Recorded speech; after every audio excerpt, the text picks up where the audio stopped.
Kenapa mereka marah? Karena selama ini ternyata mereka telah menikmati satu privilege, kemuliaan di atas umat Islam di Indonesia. Dalam berbagai aspek kehidupan, mereka merasa mulia dan tiba-tiba ada yang mengkritisi.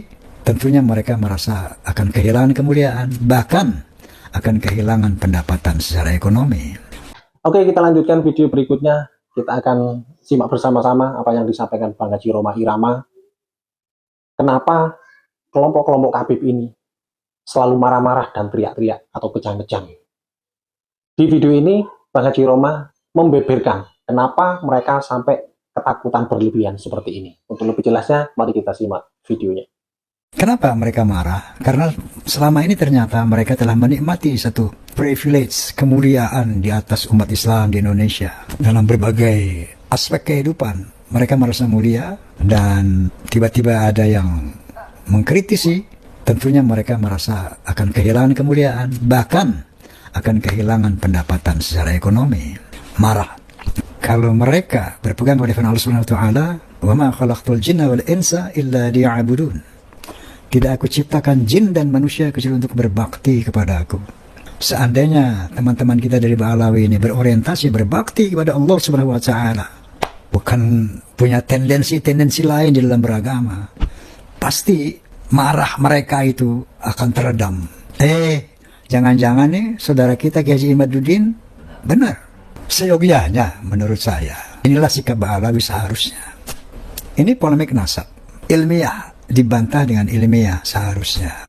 Kalau ingin mencari keridhaan Allah, ingin mencari keridhaan Rasulullah SAW, ketika dapat koreksi dari saudara-saudara kita seiman, seagama, sebaiknya memang kita mengadakan muhasabah, menghisap diri. Karena Sayyidina Umar bin Khattab radhiyallahu anhu pernah mengatakan, mengajarkan kita, hasibu anfusakum qabla an tuhasabu.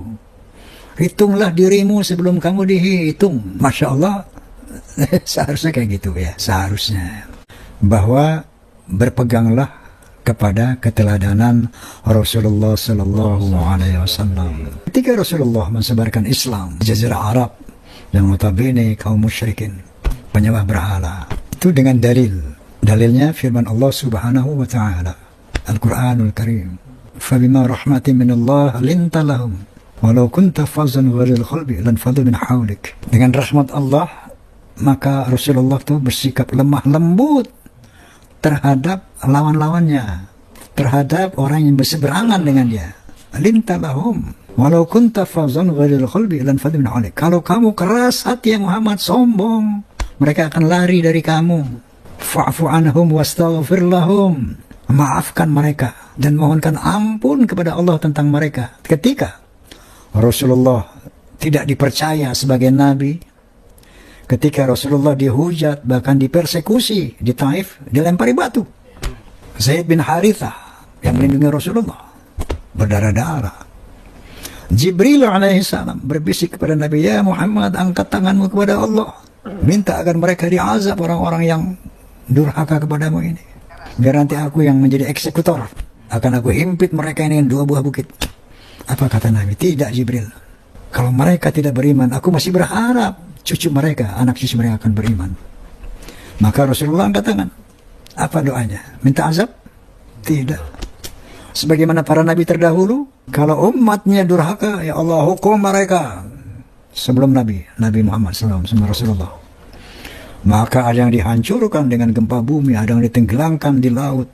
Tapi Rasulullah, akhlak beliau, Allahumma hadi qaumi fa innahum la ya'lamun. Ya Allah, berikanlah hidayah kepada umatku sesuai yang mereka tidak mengerti. Ini akhlak Rasulullah Sallallahu Alaihi Wasallam. Kalau sahabatku Ustaz Rizik Syihab mengatakan, hei asah pedang, asah celurit, saya akan mengatakan, hei asah akal, asah iman, asah akhlak.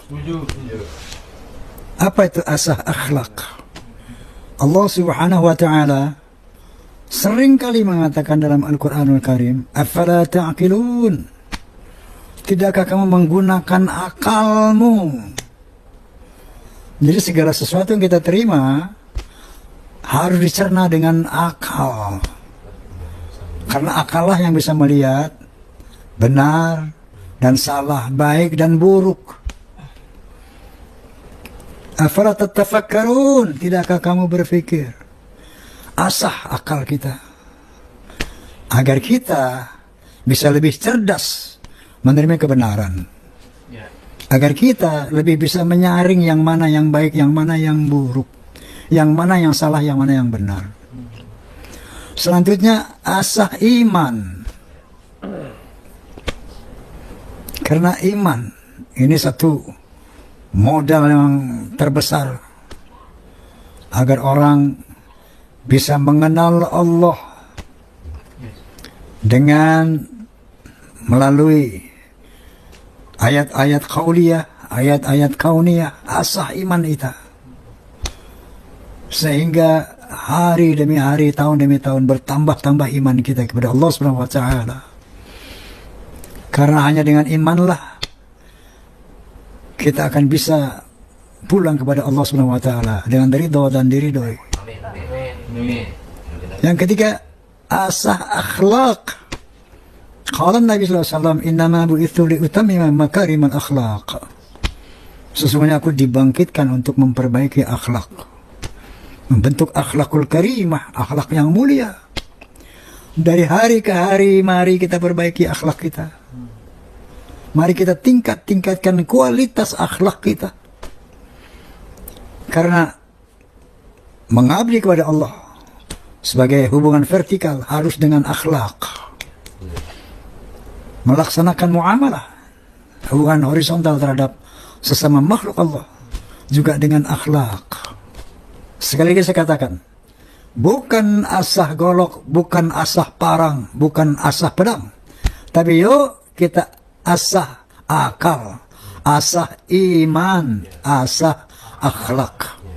Insya Allah dengan demikian polemik seperti apapun akan selesai dengan baik untuk semua pihak.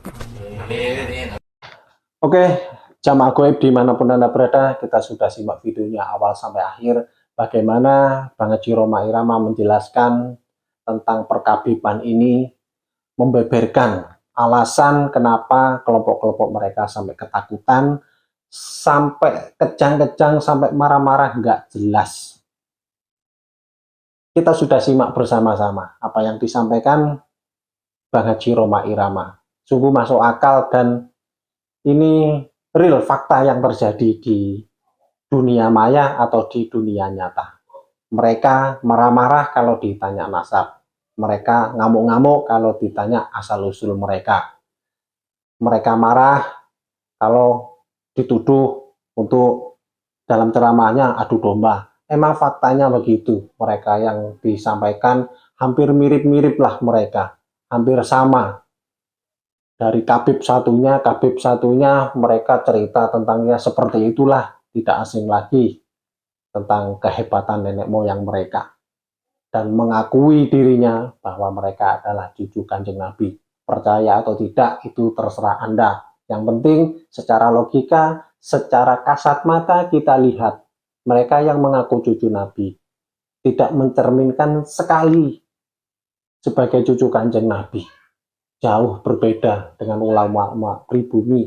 Mereka menyampaikan dengan santun dan mereka menyampaikan dengan penuh ilmu. Dan mereka sangat jelas sekali menyampaikan ilmu tanpa akhlak itu tidak ada gunanya. Saudaraku semuanya, kita bisa menyimpulkan apa yang disampaikan Bang Haji Rhoma Irama. Kenapa mereka ketakutan saat ditanya nasab. Kita nilai dengan akal sehat, dengan akal waras kita. Agar kita tidak ikut-ikutan konslet seperti kelompok-kelompok mereka.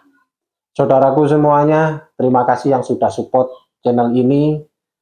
Channel ini bisa berkembang berkat saudara-saudaraku semuanya, dan dukung terus dan share video sebanyak mungkin agar channel ini lebih berkembang lagi, agar kita bisa berbagi informasi tentang video-video terbaru untuk pembelajaran, untuk edukasi, untuk mengolah pikiran kita, logika kita agar lebih cerdas, lebih waras biar tidak konslet.